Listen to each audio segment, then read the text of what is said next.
नमस्कार दोस्तों, जय माता दी। दोस्तों, मैं हेमलता उपाध्याय आप सभी का अपने चैनल पर बहुत बहुत स्वागत करती हूँ।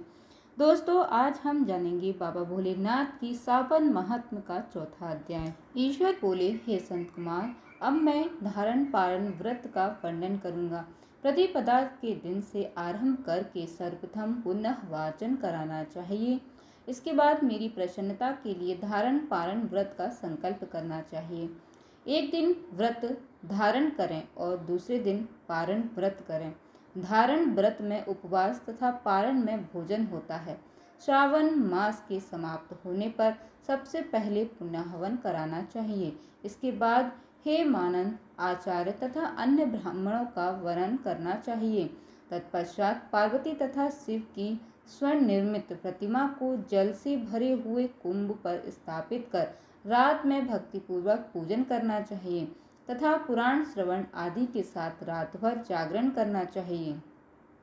प्रातःकाल अग्नि स्थापन करके विधि पूर्वक होम करना चाहिए। त्र्यंबकम इस मंत्र से तिल मिश्रित भात की आहुति डालनी चाहिए। उसी प्रकार शिव गायत्री मंत्र से घृत मिश्रित भात की आहुति डालें और पुनः षडाक्षर मंत्र से खीर की आहुति प्रदान करें। तदनंतर पूर्णाहुति देकर होम शेष का समापन करना चाहिए। इसके बाद ब्राह्मणों को भोजन कराना चाहिए तथा साथ ही आचार्य पूजा करनी चाहिए। हे महाभाग, इस प्रकार से उद्यापन संपन्न करके मनुष्य ब्रह्म हत्या आदि पातकों से मुक्त हो जाता है। इससे कोई संदेह नहीं है, अतएव इस महाव्रत को अवश्य करना चाहिए। हे मुनि, अब श्रावण में मास उपवास की विधि को आदर पूर्वक सुनाइए। प्रतिपदा के दिन प्रातःकाल इस व्रत का संकल्प करें। स्त्री हो या पुरुष, मन तथा इंद्रियों को नियंत्रित करके इस व्रत को करें।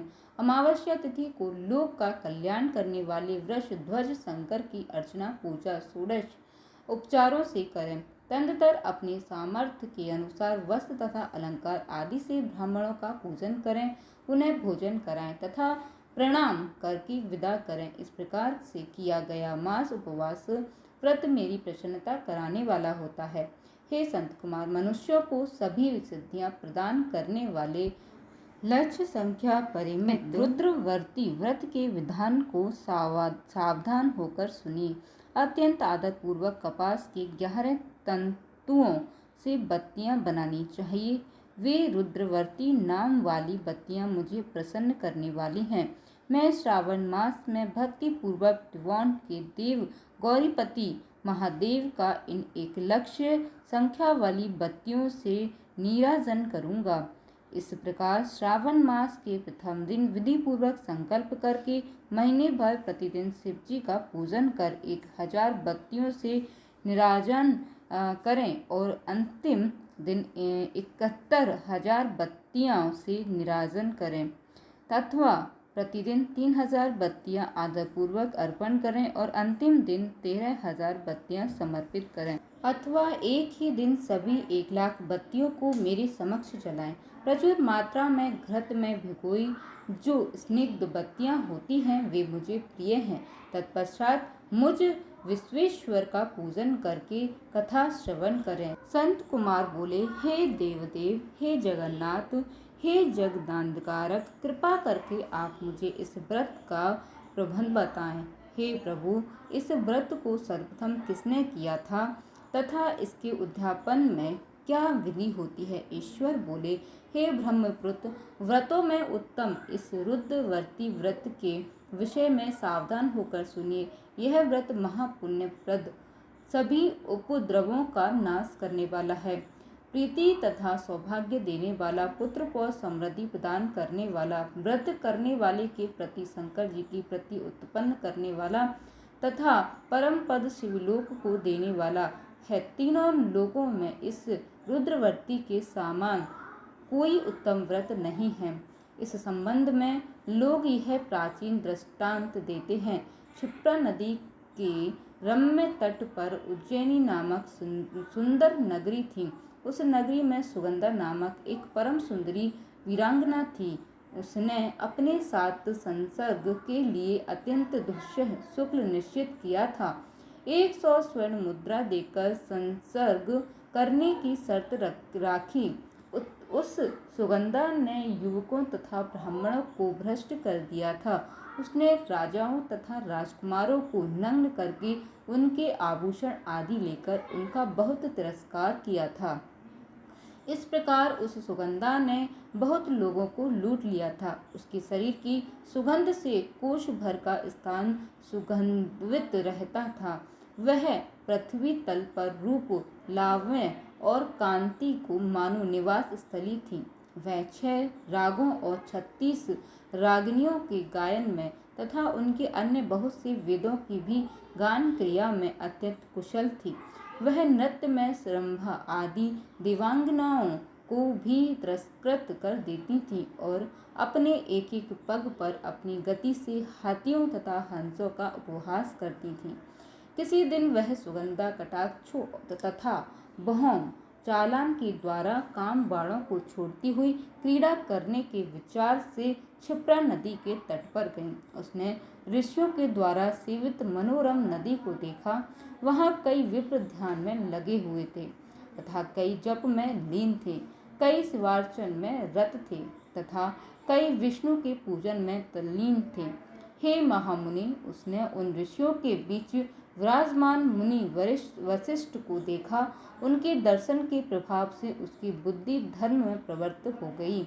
जीवन तथा विशेष रूप से विषयों से उसकी विरक्ति हो गई। वह अपना सिर झुकाकर बार बार मुनि को प्रणाम करके अपने पाँव की निवृत्ति के लिए मुनिश्रेष्ठ वशिष्ठ जी से कहने लगी। सुगंधा बोली, हे अनाथनाथ, हे विप्रेंद्र, हे सर्वविद्या विशारद, ये योगीश, मैंने बहुत से पाप किए हैं। अतः हे प्रभु, उन समस्त पापों को नाश के लिए मुझे उपाय बताइए। ईश्वर बोले, हे संत कुमार, उस सुगंधा के इस प्रकार कहने पर वे दीन वत्सल मुनि वशिष्ठ अपनी ज्ञान दृष्टि से उसके कर्मों को जानकर आदर पूर्वक कहने लगे। वशिष्ठ बोले, तुम सावधान होकर सुनो। जिस पुण्य से तुम्हारे पाप का पूर्ण रूप से नाश हो जाएगा, वह सब मैं तुमसे अब कह रहा हूँ। हे भद्रे, तीनों लोकों में विख्यात वाराणसी में जाओ। वहाँ जाकर तीनों लोकों में दुर्लभ महान पुण्य देने वाले तथा शिव के लिए अत्यंत प्रीतिकर रुद्रवर्ती नामक व्रत को उस क्षेत्र में करो। हे भद्रे, इस व्रत को करके तुम परम गति प्राप्त करोगी। ईश्वर बोले। तब उसने अपना धन लेकर सेवक तथा मित्र सहित काशी में जाकर वशिष्ठ के द्वारा बताए गए विधान के अनुसार व्रत किया। इस प्रकार उस व्रत के प्रभाव से वह शरीर उस शिवलिंग में विलीन हो गया। हे संत कुमार, इस प्रकार जो स्त्री इस परम दुर्लभ व्रत को करती है, वह जिस जिस अविष्ट पदार्थ की इच्छा करती है, उसे निसंदेह प्राप्त करती है। हे सुव्रत, अब आप माणिक्यवर्तियों की का महात्म सुनाएं। हे विपेंद्र, उन माणिक्यवर्तियों के व्रत से स्त्री मेरे अर्थ आसन की अधिकारिणी हो जाती है और महाप्रलय पर्यंत वह मेरे लिए प्रिय रहती है। अब मैं इस व्रत की संपूर्णता के लिए उद्यापन विधि का विधान बताता हूँ।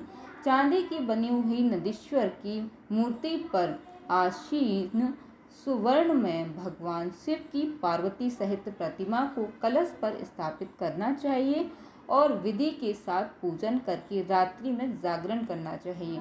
इसके बाद प्रातःकाल नदी में निर्मल जल के विधि पूर्वक स्नान करके 11 ब्राह्मणों सहित आचार्य का वर्णन करना चाहिए।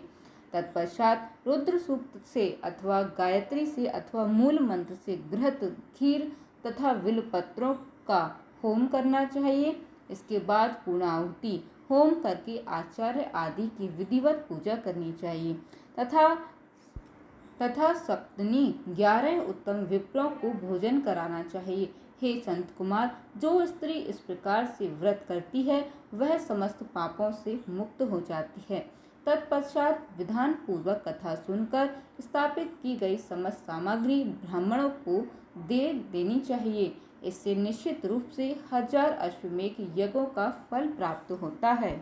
इस प्रकार श्री स्कंद पुराण के अंतर्गत ईश्वर संत कुमार संवाद से श्रावण मास महात्म धारण, पारण मास उपवास, रुद्रवती कथन नामक अध्याय संपूर्ण हुआ। उम्मीद करती हूँ दोस्तों कि आपको वीडियो पसंद आया होगा। अगर वीडियो अच्छा लग जाता है, जानकारी पसंद आ जाती है, कथा सुनने में आनंद आता है, तो प्लीज़ दोस्तों वीडियो को एक लाइक ज़रूर कर दीजिएगा। साथ ही हमारे साथ जुड़े रहने के लिए चैनल को सब्सक्राइब कर लीजिएगा। और हाँ दोस्तों, कमेंट में हर हर महादेव ज़रूर लिखिएगा।